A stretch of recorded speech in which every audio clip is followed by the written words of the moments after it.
Let's face it, not every player that's drafted high in fantasy baseball is going to turn out to be worth it. Sure, injuries are to blame a lot of the time, but some players just don't live up to the billing and they wind up being disappointing. We call those players busts. So it's time to name names. I'm going to go over some players that, while I don't think they're going to flat out be terrible, I don't think that you're going to want to draft them where they're currently being taken.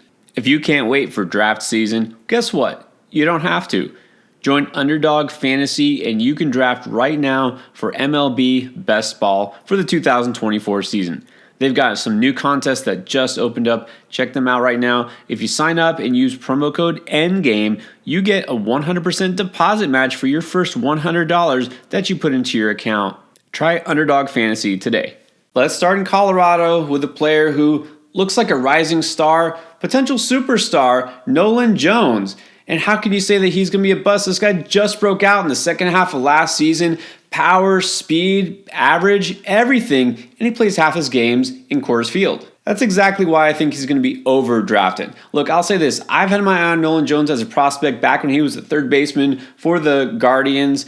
And I was glad to see him have the kind of success he did. And finally, just glad to see him on the field for Colorado. But I was surprised at what happened because despite the fact that he stole 20 bases last year for the Rockies, not even a full season, he had never stolen more than 10 in the minors. His speed is good, but not great. The power, no surprise there. But let's talk batting average. Hit .297. Turns out it's completely unsustainable because he was the third highest overachiever in terms of batting average versus expected batting average. And we know that BABIP, which is batting average on balls in play, it's not the end-all, be-all, as far as advanced stats go.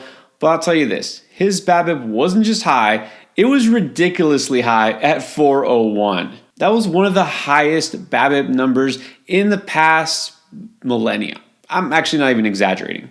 So there's plenty to like here. Young, powerful, in a good spot to hit, got some speed obviously, and it looks like everything's in place, but everyone else is a little too all in on him. And I see regression coming, especially with the batting average, but also with the speed. I mean, he's definitely a guy that took advantage of the new rules, but also honestly, I just think teams were not expecting him to run.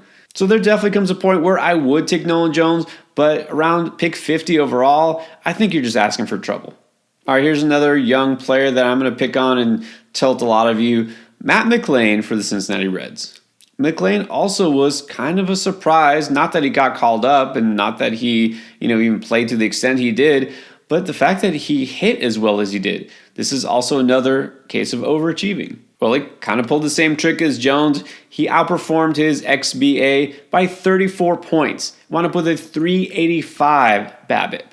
And I know you're going to say, yeah, you're just looking at one metric. But let's go a little deeper than that. His strikeout rate, 28.5%, something he also had done in the minors, striking out a little too much, but also if you look at how he fared against specific pitches, he was eating up fastballs pretty well. He did fairly well against breaking balls, but he shouldn't have. His expected batting average versus breaking stuff was 207. Against off-speed stuff was even worse at 164. With an off-season to kind of get the book out on him, we could see pitchers start to feed him a lot more off-speed stuff and breaking balls, especially in counts that matter. So I'm not saying McLain can't hit for a decent average. Yeah, sure, he's got an interesting blend of power and speed, but I don't know if the ceiling is as high as it's being perceived right now. And again, people are going all in on him. He's being drafted, to me, at his absolute ceiling, going around pick 57 overall. I've already said I think Ellie De La Cruz, although I love the player, I love the skill set, he's being drafted way too high. I think the same goes for McLain. Look, for my money, I'll wait a lot later and take Noelvi Marte with my last round pick. All right, got another middle infielder who I expect to take a step backwards this year. Ha-Seong Kim of San Diego finally had his best season in the major leagues. By the end of the year, he wound up with 17 home runs and 38 steals. This guy qualifies at several different positions, still going to be hitting near the top of that lineup, which still has some thump despite losing Juan Soto. So what is there not to like here? Well, I don't have to talk about overachieving for expected batting average because his batting average wasn't even that great. It was 260, which is pretty much in line with what he's done through the majors. Where he really overachieved was in the power category. Out of those 17 home runs, only 3 were no-doubters. there were a lot of kind of fringe balls that did leave the yard. He outperformed his expected home runs by 4. The speed is legit, but again, this guy saw a bump in the stolen base category, just like every player in the majors this year. So 38 steals, hey, that's still impressive. That's still something that will help you out in fantasy, but I do feel he's going to take a step back in some of those other categories. So you want to put a guy who's really going to help you more speed than everything else. And look, a valuable player, again, somebody who can help you, not just at one position, but at pick 75 overall, I think people are going to be disappointed if they expect him to take a step forward and instead he goes backwards. Now, last year, if you look at my preseason sleepers, some of those deep picks, guys who really weren't on the radar anywhere, I called out Esteury Ruiz for the Oakland A's and said, it's a guy who legit could lead the majors in stolen bases. And he almost did. Not for that Ronald Acuna guy, Ruiz would have been the champ, but he did lead the AL in steals with 67. I mean, that alone obviously is valuable in fantasy, but here's the thing. Now you have to spend a top 100 pick to get him. Last year, it was absolutely free. And you have to know that with Ruiz, that's all you're getting. A 254 average, 5 home runs, 47 runs scored, 47 RBIs. That's not really doing it for you on an everyday basis. So if you're drafting him, you're drafting him just for one category. And honestly, he should have hit much worse. All of his StatCast numbers are pretty much off the charts bad. He did start to fall off a little bit as the season wore on too. So you gotta wonder, is this going to hold up? Again, at some point, speed alone can't keep you on the field, even for Oakland. Now, I'm going to give credit to fantasy drafters, at least the ones I've seen on NFBC, because not a lot of pitchers really being overvalued. People know now to prioritize the aces, but really wait on those risky arms. So there's not a lot of pitchers I'm going to say could bust, but probably the earliest one I can identify here at 114 is Justin Verlander. I know, how do you hate on one of the best pitchers of the past decade? I don't hate him, I just don't love him at this price because there's nowhere to go but down. Super impressive the way he bounced back from Tommy John a year earlier. Last year, we start to see what really looks like when you're a 40-year-old pitcher. The ratios were still adequate, won a bunch of games because he's out there every 5th day, but what used to be one of his strengths now is becoming a weakness. The strikeout rate down to 21.5%. While he hasn't lost a lot of life on the fastball, the velocity is down more towards league average 54th percentile. And his first pitch swing rate was also down quite a bit last year. Another small tick down, maybe a few more bats get the ball out of the yard there. Verlander's always been a guy who gave up a lot of home runs, but at this point, I wouldn't be surprised to see his ERA go north of 4. And again, if that strikeout rate is not elite, you don't have to spend up this high on a pitcher like him. Why not spend that pick on a mid-rotation arm with a guy who has a chance to improve as opposed to somebody who really is only going to decline?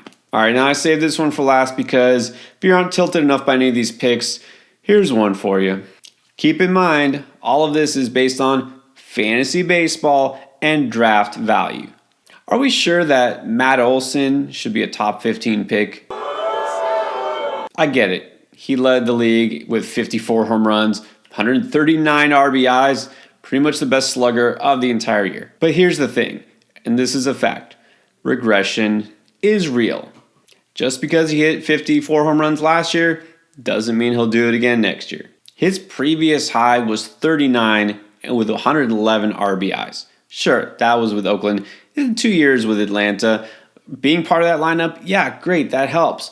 But again, when a guy has his career year, he doesn't repeat it, which is why it's a career year. Even his batting average, a career best, 283, but he's a 256 hitter. Look, I like Matt Olson, I really do, and I'd be glad to have him on my fantasy team, but I don't like to feel that I'm drafting a player at his absolute ceiling or beyond his ceiling. If he repeats last year, he's absolutely worth it. In fact, he should be going a little bit higher. Okay, maybe not. He doesn't steal any bases, so let's say 14 is fair. But here's the trick to winning in fantasy. You want to draft a player before they have their career year, not after.